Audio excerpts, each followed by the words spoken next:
Welcome class in last. Now today we are going to see lesson number 7, motion, force and work of class 7. In last two video you have already learned about the distance, displacement, speed and velocity, average velocity, acceleration, its acceleration's definition, that is change in velocity upon time taken, relationship between the force and acceleration. Today we are uh, going to see Newton's first law of motion. If no force is acting on a body, its velocity does not change. That is, body does not accelerate. In other words, if a body is stationary, it will remain stationary. Means what? If no external force is applied, it will remain as it is. That is a stationary. If we apply a force to it, a body will move. If there will be a no force applied to it, then it will be no. There will be no displacement. If it is in motion, it will continuously moving with the same velocity and in same direction. If it will be in motion, means what? If force is applied to it, it will be in motion and it will be continuously moving with the same velocity and in the same direction. You have learned what is meant by force. You have already learned about the force. That is, when you apply force, work is done when the force is acting on it. So, let us see. You have seen that the body is accelerated due to force.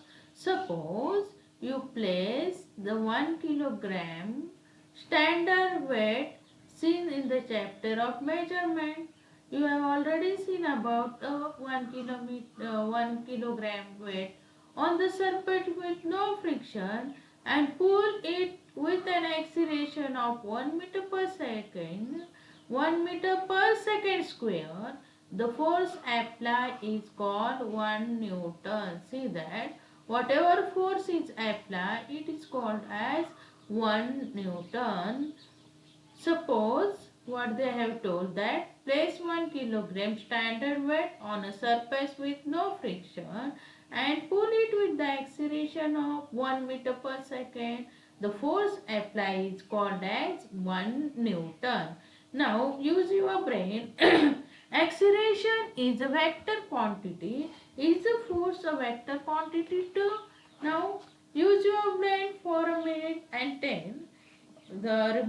you tell me that whether the acceleration is vector quantity or not.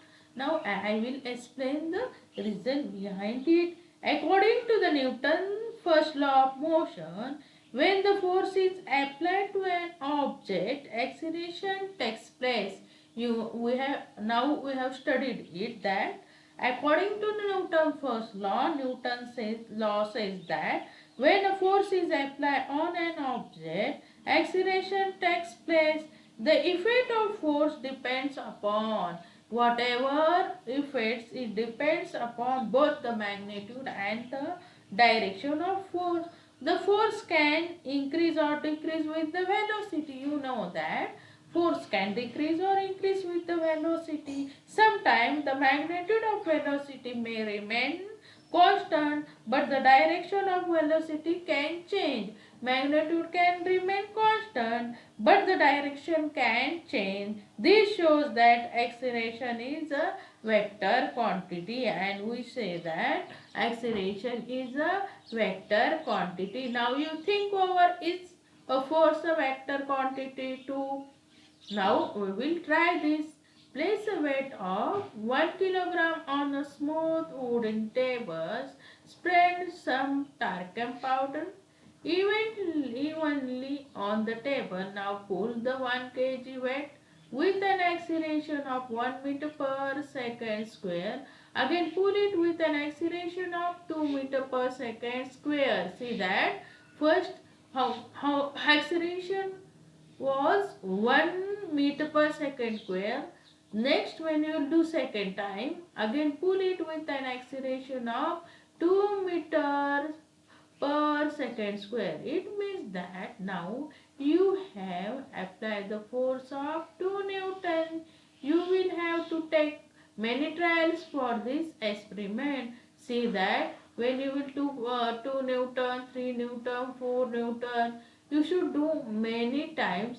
Then only you will reach towards the exact answer. Force is measured by the acceleration that it's produced. Now, whatever force we are applying, it is measured by the acceleration that it produces. We have learned about the relationship between the displacement of the body resulting from the force applied to it and the work done. See, you have already seen that we have learned about the relationship between the displacement of the body resulting from the force applied to it and the work done.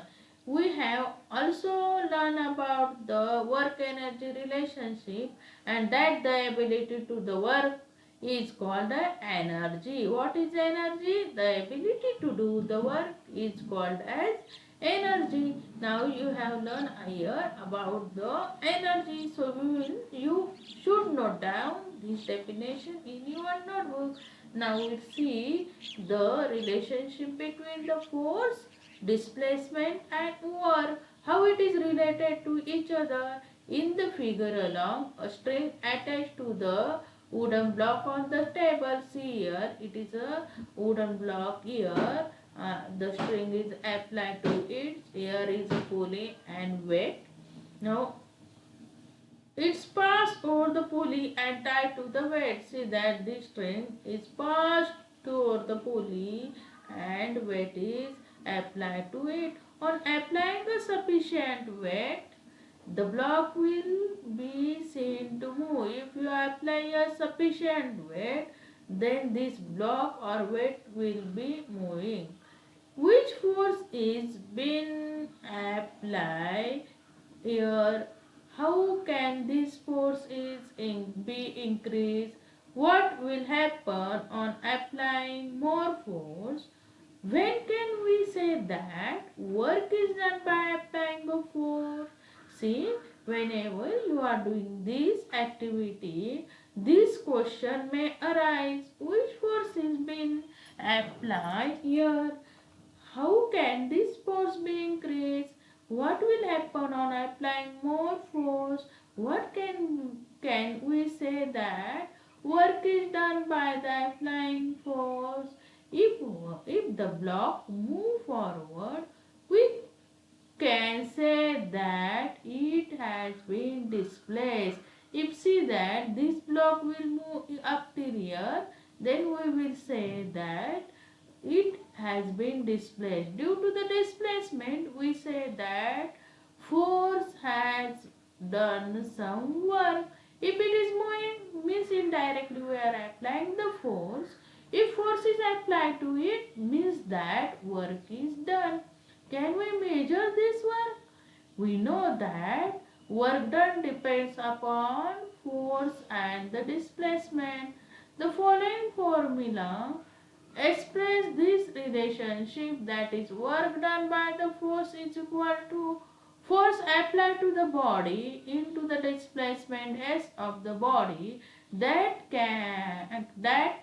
takes place in the direction of the force, that is work is equal to force into the displacement. See here, work done by the force is equal to force F applied to the body and the displacement. See, when you are applying a force, there will be the displacement of the body that takes place in the direction of the force, that is W is equal to F into S.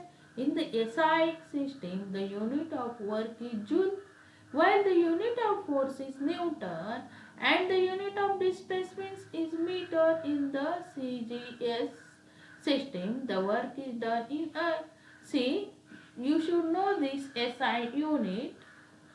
Remember it, note down in your notebook properly, and see that different unit used here. That is, for force it is Newton, the unit of displacement is meter, and in CGS system the unit of work is earth.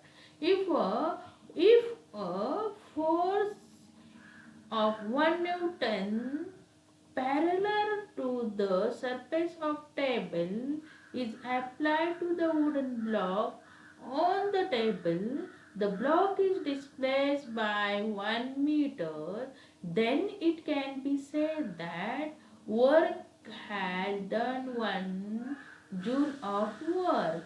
See, if a force is 1 Newton parallel to the surface of the table is applied to the wooden blocks on table, and the block is displaced by 1 meter, then it can be said that the force has done 1 joule of work. In this example, the displacement is in the direction of force. See that your displacement is in the direction of force. In this way, we have completed our chapter number 7, motion, force and work. So, you will write important definition in your notebook. Thank you.